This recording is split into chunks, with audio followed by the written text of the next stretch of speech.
Again, James chapter 3 verses 2 to 18.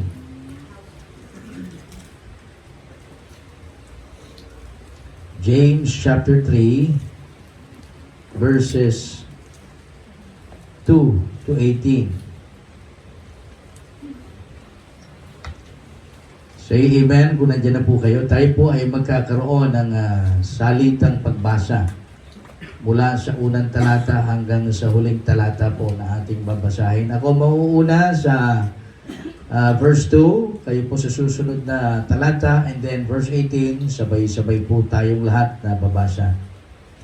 Okay, say aloud amen kung nandiyan na po kayo. The Bible says here in James chapter 3 verse 2, "For in many things we offend all. If any man offend not in word, the same is a perfect man and able also to bridle the whole body." Come on.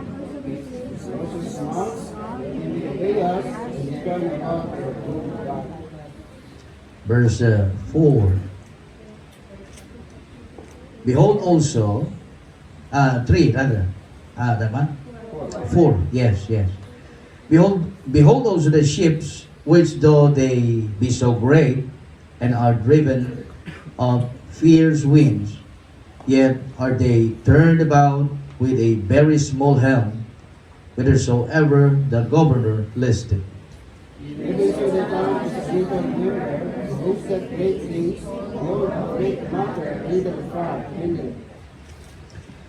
And the tongue is a fire, a world of iniquity.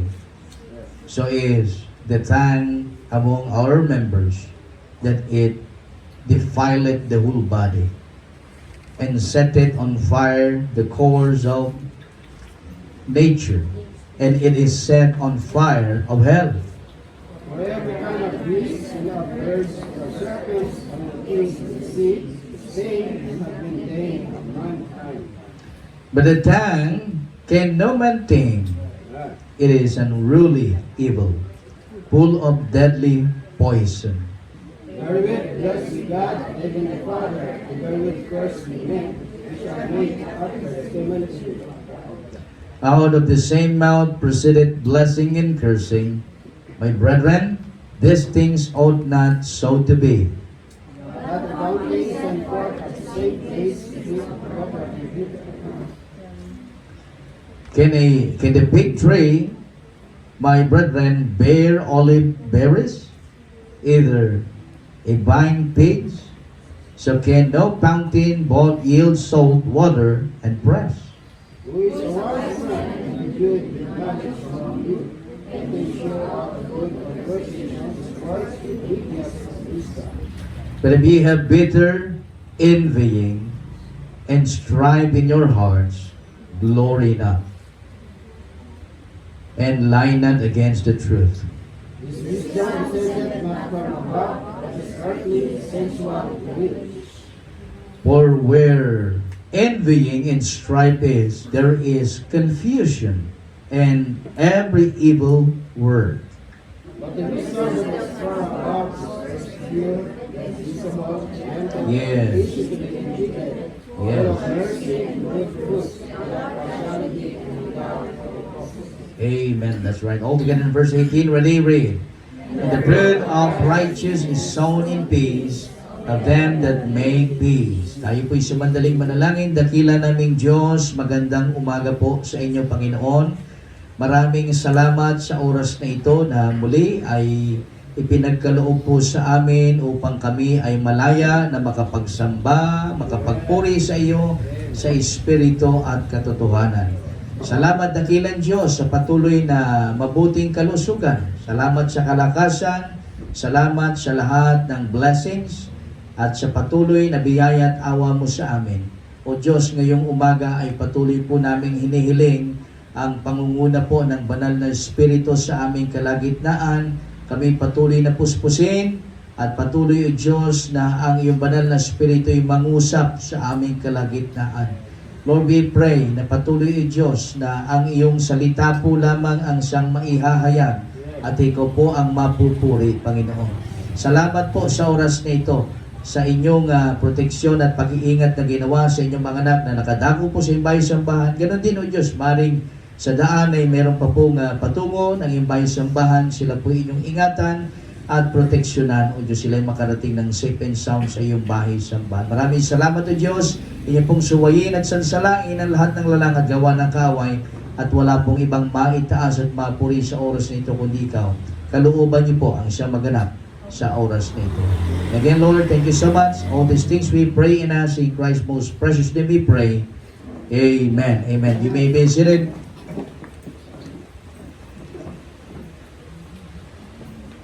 Well, today, as we can see, many people are struggling with this problem. Even Christians were not accepted if they were not aware. You know, some of us here are too much talking. Without awareness, we talk and speak vain, hurtful, lie, deception, and unpleasant words, which is not worthy before God. The Bible says in Matthew chapter 12, verse 36, "But I say unto you, that every idle word that men shall speak, they shall give account thereof in the judgment day." You know, every single word that we speak, judgment follows. Are you with me? This is why the believers must be more careful in words, because the tongue is the most untamed creation. Yan po ang konteksto na makita po natin dyan. Ang dila po, yan po ay yung nilikha ng Diyos na hindi kayang paamuin. Imagine, yung leon, yung tigre, yung mababangis na hayop sa kagubatan ay kayang paamuin. Subalit itong dila na ito ay hindi po kayang paamuin. Hello, nandiyan po ba kayo? So today, let me describe to you the biblical definition of tongue by preaching God's message in this morning. And the title of God's sermon is about the danger of the untamed tongue. Again, the danger of the untamed tongue. No, yung panganib, no, na dala ng hindi mapakalma o mapaamong dila, o hindi makontrol na dila. Well, the passage here talks about the biblical definition of tongue and the exhortation of how to control or tame the tongue according to the Apostle James. And today, there are only two things I want to preach to you for us to be able to understand the danger of the untamed tongue. Number one is about the biblical definition. Number two, the remedy for the untamed tongue. Dalawang bagay lamang po ang ating pag-uusapan ngayong umagang ito. And I hope and pray na maging maliwanag ang mensahe ng Panginoon. Hayaan po natin na ang banal na Espiritu ang siyang kumilos, mangusap po sa ating kalagitnaan. Hindi na po natin patatagalin pa. Number one, the biblical definition of tongue. Ano ba yung definisyon ng Biblia tungkol dito sa tinatawag nating dila na ito? Kasi mayroong mga tao na nagsasabi na talagang delikado po yung dila, no? At marami po itong naidudulot na kapahamakan. In James chapter 3 verse 2, please. James chapter 3 verse 2. Andiyan na po kayo? Nakita po natin. Ano po ang sabi ng Bible sa verse 3? Ang sabi diyan, "Behold," nakasunod po, "we put bits in the horses' mouths that they may obey us, and we turn about their whole body." Ano ba yung bits? Yan yung nilalagay sa bibig ng kabayo para kapag halimbawa gusto mong patigilin siya, gusto mong iliko, o kaliwaman o kanan, masusunod ka. No, sapagkat yun yung yun yung control. Yung control po dun sa kabayo, no? Kaya nilalagyan po ito ng bridle. Are you with me? At yan po ang sabi ng Bible, sapagkat sa maraming mga bagay, mga kapatid, tayo po ay natitisod, no? Lahat. Kung ang sino man ay hindi natitisod, in verse 2, sa salita, ang gayon ay isang sakdal na tao at kaya rin pigilin ang buong katawan. No? So, mga kapatid, makita po natin na ang tanging may kakayanan lamang po para makontrol o pigilan yung bibig o yung dila para ito'y hindi magsalita ng hindi naaayon sa Diyos, tanging yung sakdal na tao ayon sa Biblia in verse 2. Amen? Yan ang sabi yan, kung sino man ang hindi natitisod sa salita, are you with me? Ang gayon ay isang sakdal na tao, ibig sabihin, perfecto na tao. At kaya rin pigilin ang buong katawan. At dyan in-illustrate sa verse 3. Masdan ninyo, tayo ay naglalagay ng bukado. Yan ang ibig sabihin ng bridle, bukado sa bibig ng kabayo upang sila nawa ay sumunod sa atin at naililiko natin ang kanilang buong katawan. No? At ang konteksto sa verse 2, makita po natin na ang makagagawa lamang ng bagay niyan ay yung sakdal na tao in verse 2. In verse 4, nakakasunod po tayo. No? Atin po pinag-uusapan yung definisyon. In verse 4, ano sabi? Behold, also the ships, plural, ships, which though they be so great, napakalaki ng barko, di ba? Napakalaki po niyan, hindi bangka, no, kundi barko ang tinutukoy po, pinag-uusapan dito. No, sabi niya, behold also the ships, which though they be so great, and are driven and of fierce winds, yet are they turned about with a very, what? Small helm, whithersoever the governor listed. No, larawan po ng dila. No? Isipin nyo, yung dila, hindi naman malaki yan. Napakaliit lang yan, di ba? Oh, pero kaya niyang pasunurin minsan, no, ang lahat. No? Halimbawa, ako sabihin ko, tayo po tayong lahat. Di ba? O, tatayo tayong lahat. Something like that. Are you with me? Nakukuha niyo po ibig sabihin? Yung barko, pagkalaki-laki nun, pero ang timon nun, napakaliit lamang, di ba? Pero kaya niyang kontrolin yung malaking barko. No, larawan po yan, mga kapatid, sa dila. No, yan po ang konteksto ng ating pag-aaral. At yan po, makita natin yung definition. In verse 5, ano sabi? Even so, the tongue is what? Yes. Yan ang binigyan ng emphasis, a little member. Maliit lamang po na bahagi. Amen? Yan ang sabi niyan, gayon din naman ang dila ay isang maliit na bahagi at nagyayabang ng dakilang mga bagay. Nakakasunod po tayo. Masdan ninyo kung gaano kalaking bagay ang pinaliliyab ng maliit na apoy. Di ba? Kahit yan ay sabihin natin na napakaliit, baga nga lang di ba? Yung baga lang, kahit pag nagsumiklab yan, kaya niyang sunugin ang buong syudad. Are you with me? No? At yan po ang pagsasalarawan ng Biblia. Dito sa maliit na bahagi po ng ating katawang ito, yung dila. Yung dila na kung saan ay hindi po kayang paamuin. Sana naunawaan natin ang mensahe ng Panginoon. Yung mga kapatid, nakakasunod po tayo. In verse 6, ano sabi? And the tongue is a fire. Napakaliwanag, no? Talagang inilarawan bilang isang apoy in verse 6. And the tongue is a fire, a world of what? Iniquity. No, ang apoy, ang dilay isang apoy, isang daigdig ng pagsalansang. Gayon din ang dila na kalakip sa ating mga bahagi na ito ay dinudungisan ang buong katawan. No? At sinusunog ang gulong ng kalikasan. At ito ay pinag-aapoy ng impyerno. Imagine. Grabe, no? Kaya, mga kapatid, alam niyo po, salamat dahil tayo po'y nakakilala sa Panginoon.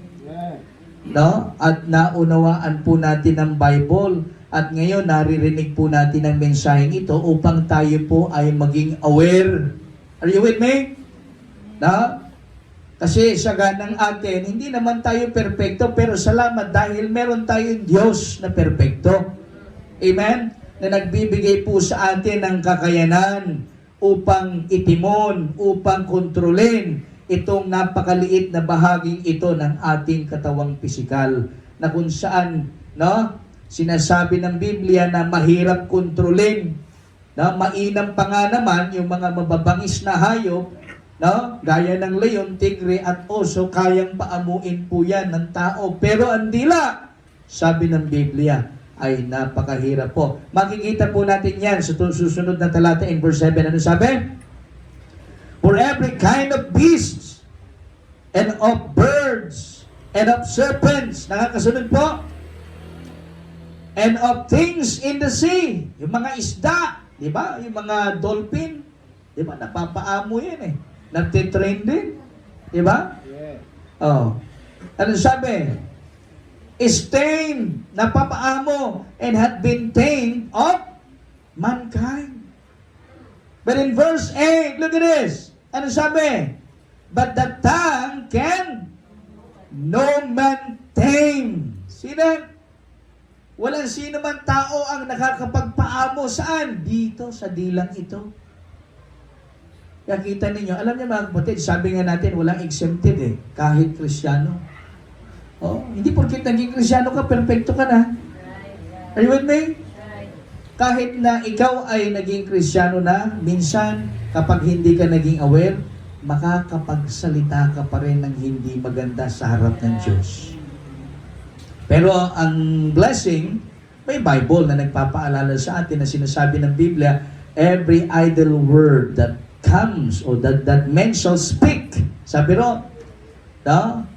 Ay ipagbibigay po natin yan ng sulit sa paghuhukom, sabi ng Biblia. No? Kaya maging maingat po tayo. We better be careful and cautious sa mga salitang lumalabas sa ating bibig. Ano po? Kasi ang dila po ay napakatalim. Sabi, nilarawan po ng Biblia dito, dinefine ng Bible na ang dila ay kagaya ng isang apoy na kayang sunugin, no? Ang malaking mga bagay, no? And verse 9, nandiyan na po kayo?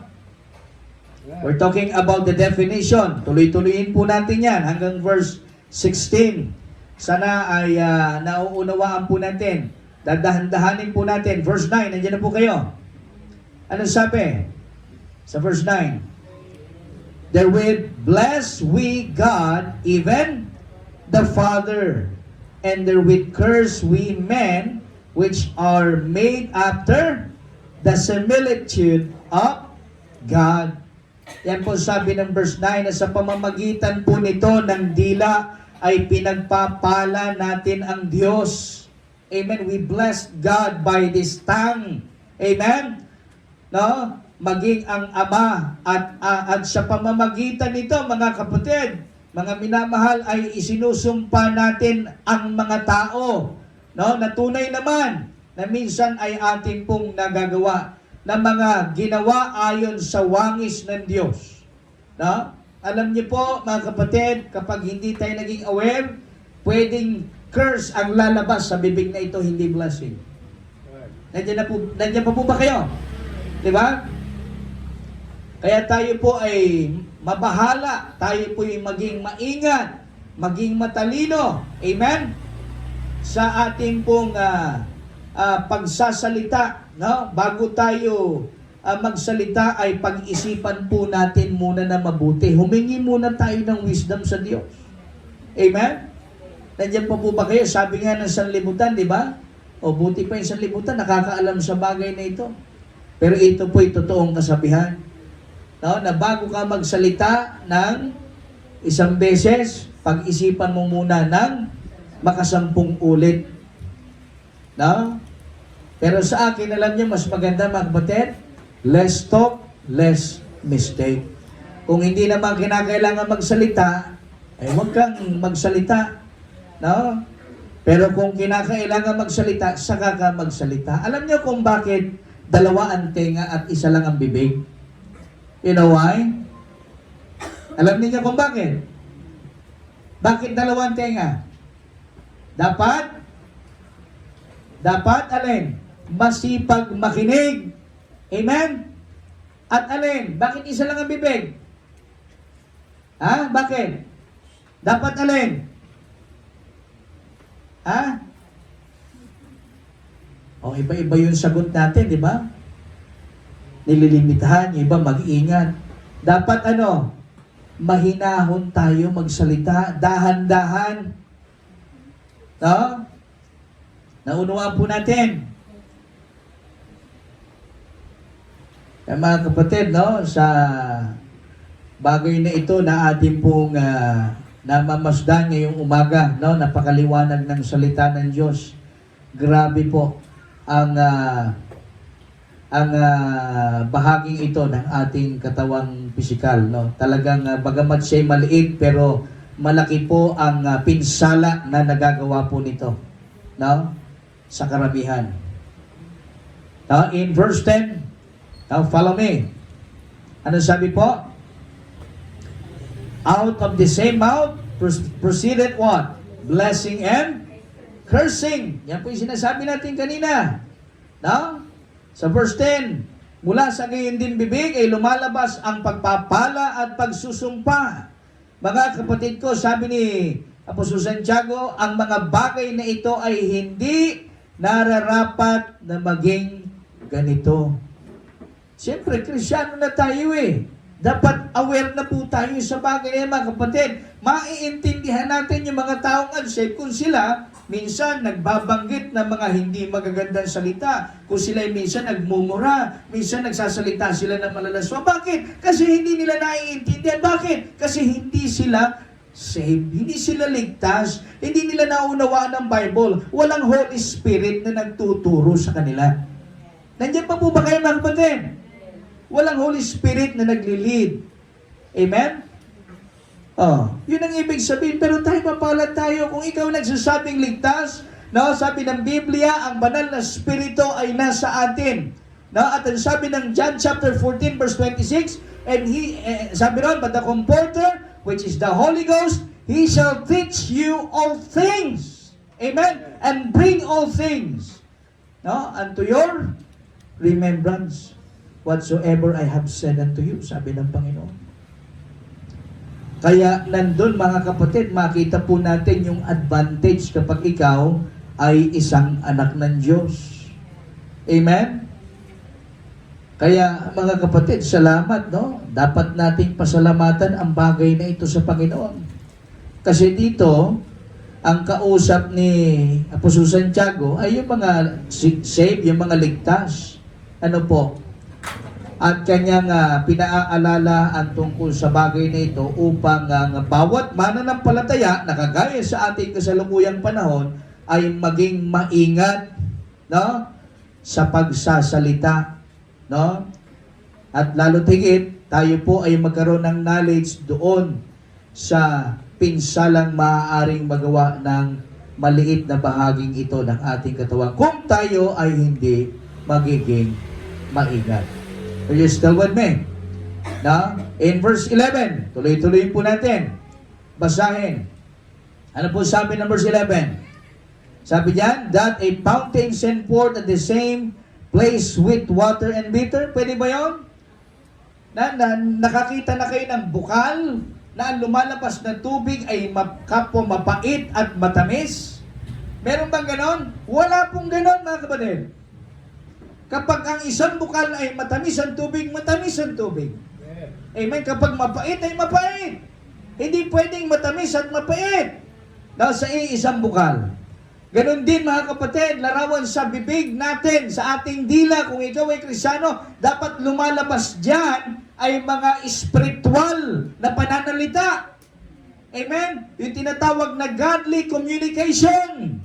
Are you still with me? Diba, hindi dapat yung mga bagay na kung saan hindi nakapagbibigay ng glory sa Panginoon, yung mga salita na lumalampas. Amen? No, sa kalooban ng Diyos, na which is hindi po nagiging kaaya-aya sa pandinig ng Diyos. Naunawaan po natin mga kapatid. Sana po sa bagay na yun, maging aware po tayo. In verse 12, the same thing. Ano sabi yan? Can the fig tree, my brethren, bear olive berries, either a vine figs? So can no fountain both yield salt, water, and fresh. Yan po ang sinasabi po dyan ng Bible. Kaya alam nyo mga kapatid, ang mensahe sa atin ngayong umagang ito, be careful. Amen? No? Be cautious sa ating pong pananalita. Tayo po yung maging maingat, no, sa mga salitang binibitawan natin, lalo na kapag tayo po ay may kausap na tao. Siyempre, Kristiyano tayo, na dapat makita po, marinig po sa ating salita, yung salita na dapat marinig sa isang anak ng Diyos. Amen? Yung salitang dapat marinig sa isang Kristiyano. Amen? Nandiyan pa po ba kayo? Alam nga namang marinig mo sa Kristiyano, yung nagmumura, di ba? Nandiyan pa po ba kayo? Maririnig mo yung mga green jokes. Are you with me? Yung mga malalaswang salita. Tapos sasabihin, Kristiyano, sabi ng Bible, hindi maaari na yung isang bukal ay ang lalabas na tubig kapwa mapait at matamis. Kung matamis, matamis. Kung mapait, mapait. Kung Kristiyano, dapat Kristiyanong pananalita. Are you with me? Diba? Yun ang Bible. Yun ang salita ng Diyos. Yun ang prinsipyo ng Panginoon. Yan ang sinasabi sa atin ngayon ng mensahe. Amen? Na kung saan tayo po ay maging aware sa bagay na yan, mga kapatid. Sapagkat kung hindi, ay maaari po natin yang ikapahamak. At maaari po tayong makapinsala.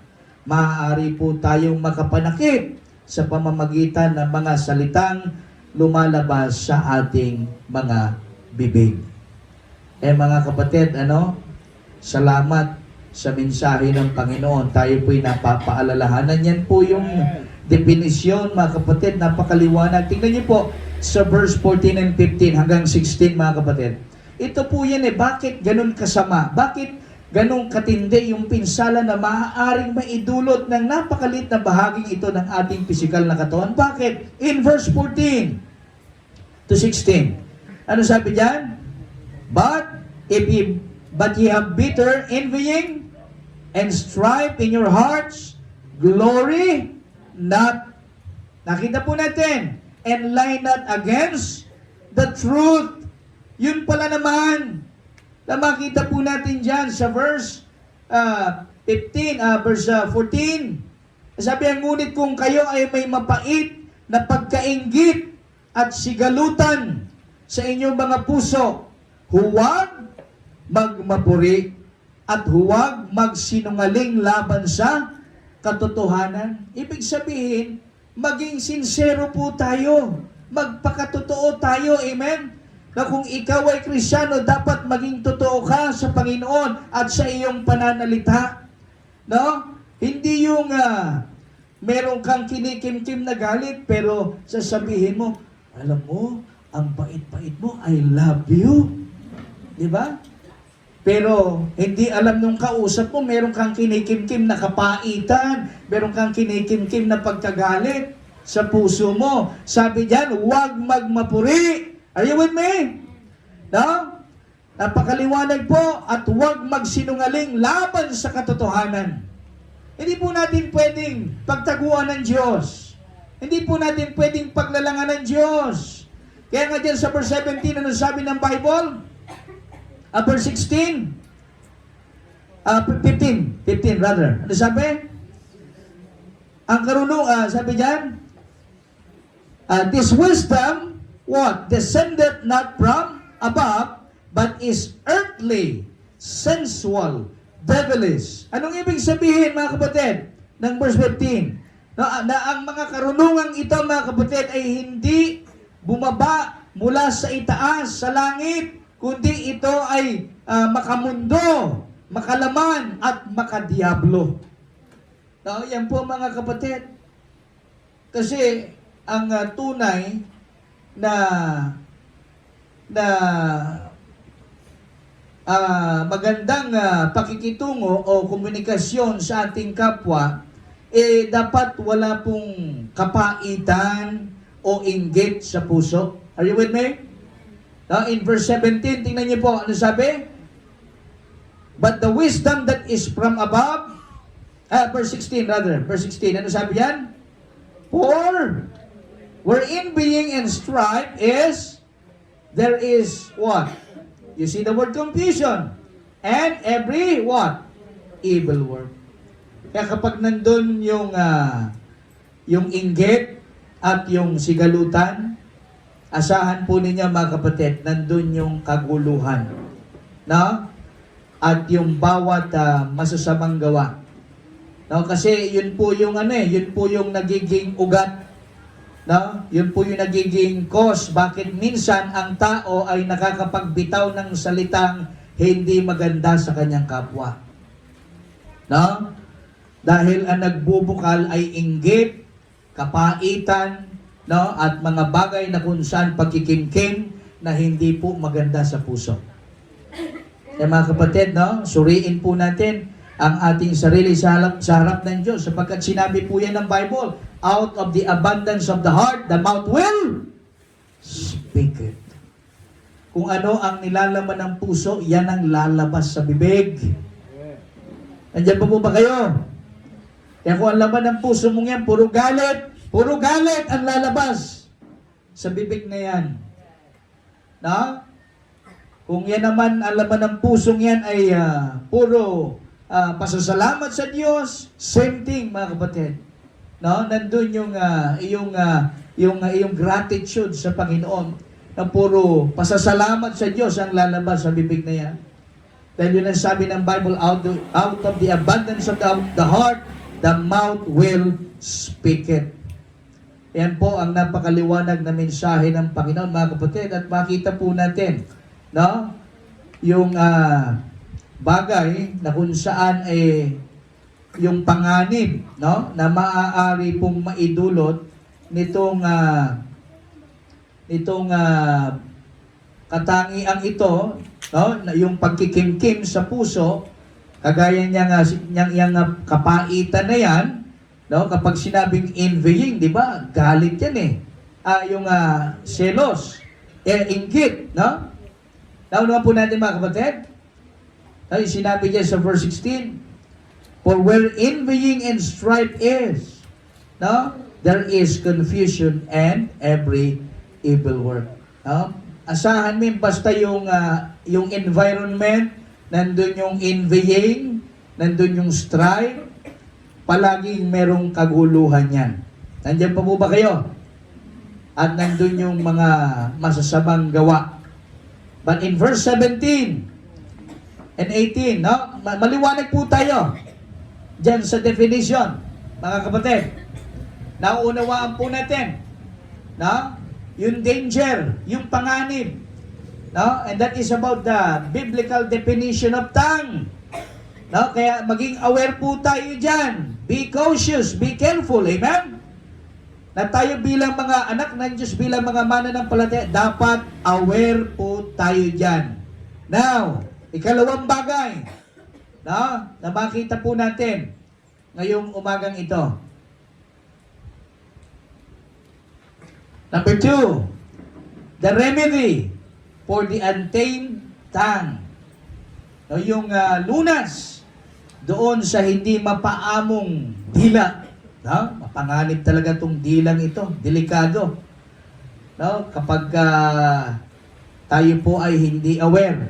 No? Kaya salamat dahil may Bible. Amen? Tayo po ay nabibigyan ng instruction kung ano ba yung dapat nating gawin pagdating sa ganitong klase ng sitwasyon. Nandiyan pa po ba kayo?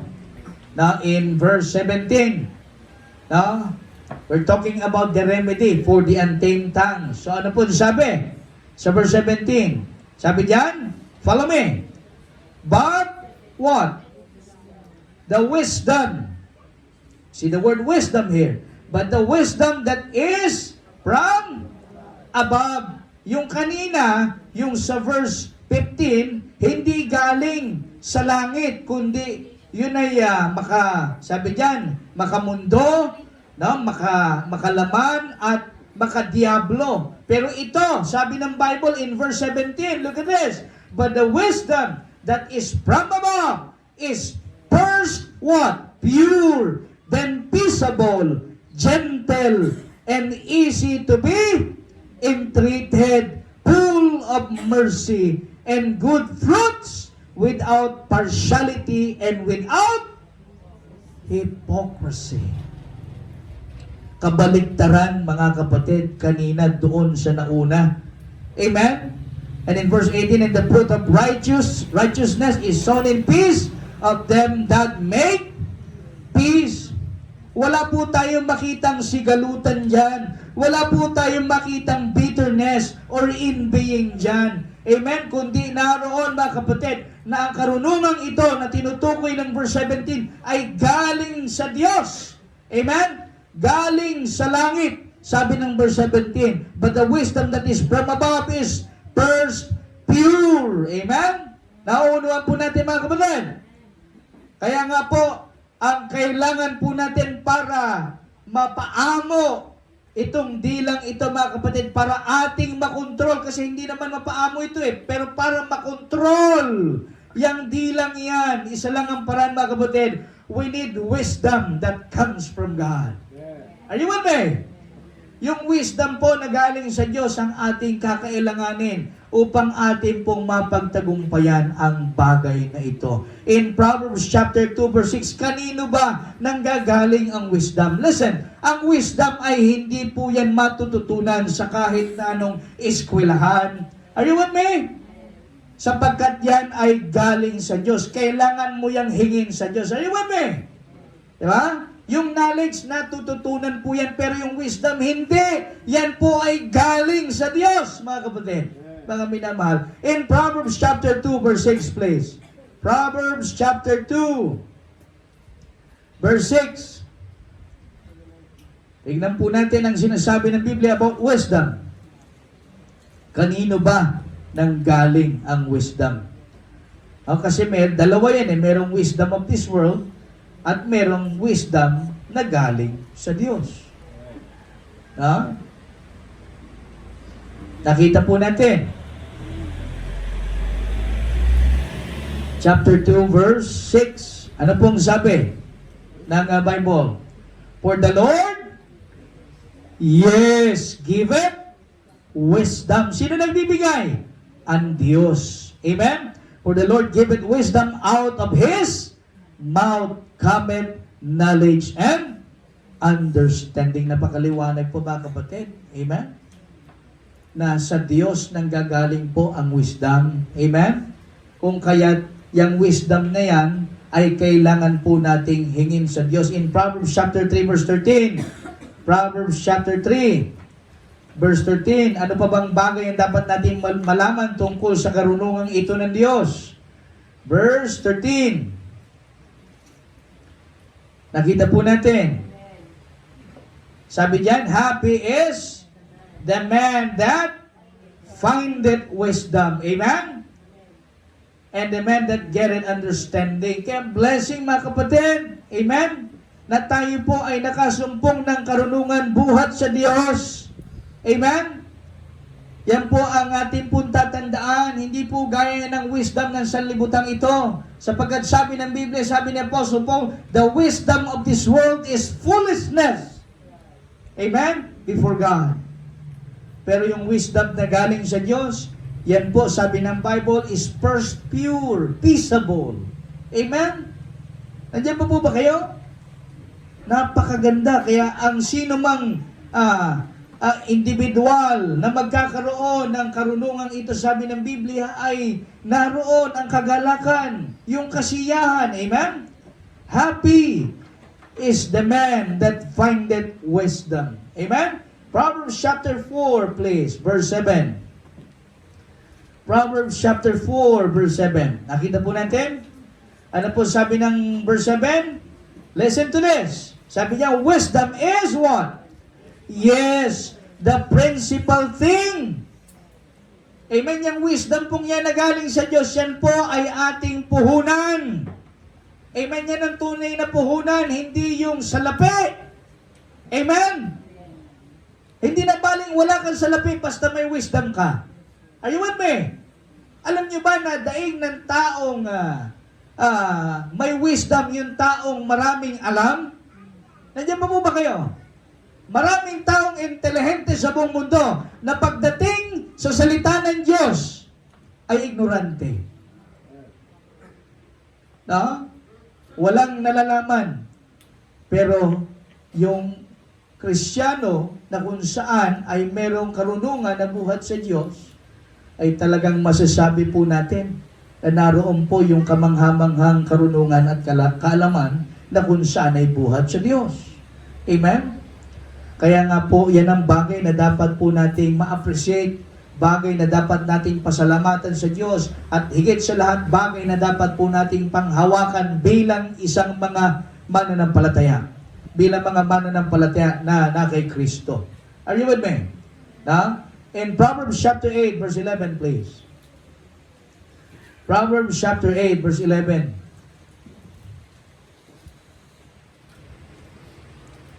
Nakita po natin. Ano ba ang value ng wisdom na yan? Bakit ninanais ng Diyos na tayo'y magkaroon yan? Nakita po natin in verse 11. Sabi po dyan, for wisdom is, yes, better than rubies, and all the things that may be desired are not to be compared to it. See that? Ibig sabihin, kahit yung mga precious stones, yung mga ginto, pilak, ay hindi maaaring ihambing sa karunungan na nagmumula sa Diyos. Yes. Kahit na sabihin natin, kumikinang ka sa dami ng alahas, sa dami ng kayamanan na meron ka sa sanlibutan ito, kung wala kang wisdom, you're nothing. No? Lahat ng yan ay walang kabuluhan sa harap ng Diyos. Pero mga kapatid, yung wisdom na galing sa Panginoon, sabi ng Proverbs chapter 4 verse 7, yan po ay puhunan natin. That is the principal thing, mga kapatid. Kaya yan yung dapat nating i-desire, yan yung dapat nating hingin sa Diyos. Amen? In Proverbs chapter 9 verse 10. Proverbs chapter 9 verse 10. Nandiyan na po kayo.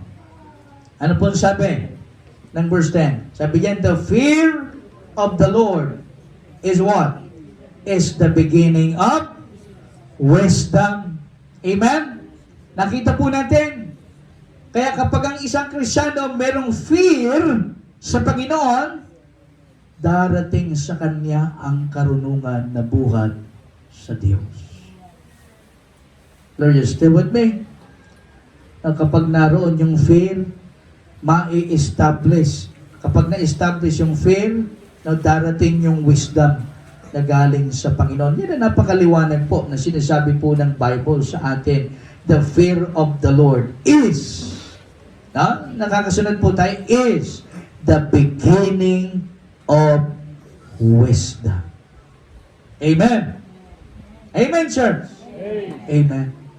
It is better than rubies. And nothing, sabi ng verse in chapter 8, verse 11, and there is, sa verse 11, ano sabi ron? And all the things that we may be desire are not to be compared to it. Napakaganda po ng salita ng Diyos, mga kapatid. Amen? And that is the remedy for the untamed tongue, Mga kapatid, yan po yung paraan para atin pong makontrol. Kaya sa ganang atin, hindi natin kayang paamuin Kaya kailangan natin ng tuwang ng Diyos. Amen? So ang tanong, Pastor, paano kami magkakaroon ng karunungan yan? Paano tayo magkakaroon ng wisdom na yan na galing sa Diyos? In James chapter 1 verse 5, please. James chapter 1. Buksan po natin bilang ating konklusyon sa mensaheng ito. James chapter 1 verse 5. Ano po ang sabi ng Bible? Kasi madalas, alam niyo po, ang isang tao ay nakakapagsalita ng mga hindi magandang salita at hindi magandang mga bagay kapag siya ay nawawalan ng karunungan. Amen? Kaya dito sa verse 5, ito pong sabi ng Bible, napakaliwanag po. Unawain nating mabuti, ito pong mensahe ng Panginoon. Nandiyan na po ang lahat. Ano po sabi ng verse 5? If any of you want, yes, lack wisdom, let him what? Ask of? Yes! Let him ask of God. Amen?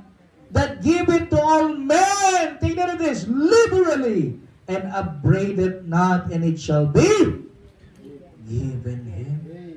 Kaya kung hihingi tayo sa Panginoon, mga kapatid, bibigyan tayo ng Diyos ng wisdom. At kapag ang Diyos nagbigay, sabi ng Bible, hindi siya nanunumbat. Amen? Eh kapag sa tao ka, humingi, kapag binigyan ka, minsan kapag nadiskuntento, mayroon pang masasabi sa iyo. Diba? Isusumbat pa yung mga bagay na naitulong o nagawa para sa iyo. Pero ang Diyos, sabi rito, sa verse 5, ang Diyos nagbibigay ng karunungan sa lahat ng tao liberally, and upbraideth not, and it shall be given him. Eh mga kapatid, yan po ang blessing. Kapag tayo po'y nawawala ng karunungan, hindi po tayo kay Madam Auring lalapit. Amen? Hindi po kay Kuya Cesar. No? Isa lamang po ang lalapitan natin. Amen? Ang Diyos na kung saan may akda ng karunungan yan. Hindi kay Mars, hindi kay best friend. Amen? Mga young people, hindi kay Bessie. No? Lalapit kasi may problema kay Crush. No? Kaya nung hindi sinagot ni Crush, nag-crash na rin parang airplane. Diba? Mga kapatid, nakakalungkot po kung tayo Kristiyano tapos ganyan ang ating pananaw sa buhay, yan po ay bagay na hindi nakapagbibigay ng kaluguran sa Diyos. Ganun pa man salamat dahil ang Diyos ay mabiyaya, ang kanyang salita ay palaging nagpapaalala sa atin. He never fails. Mga kapatid, hindi po nagkulang ang Diyos sa atin sa pagtatagubilin. Kaya ngayong umagang ito napakaliwanag, no? Kung tayo po'y nawawala ng karunungan sa panahon na tayo po ay naglilingkod, nagmiministeryo, nagpapalaot sa gawain ng Panginoon, sabi ng Biblia, let him ask of God. No, sa Diyos po tayo hihingi ng wisdom, hindi kung kani-kanino.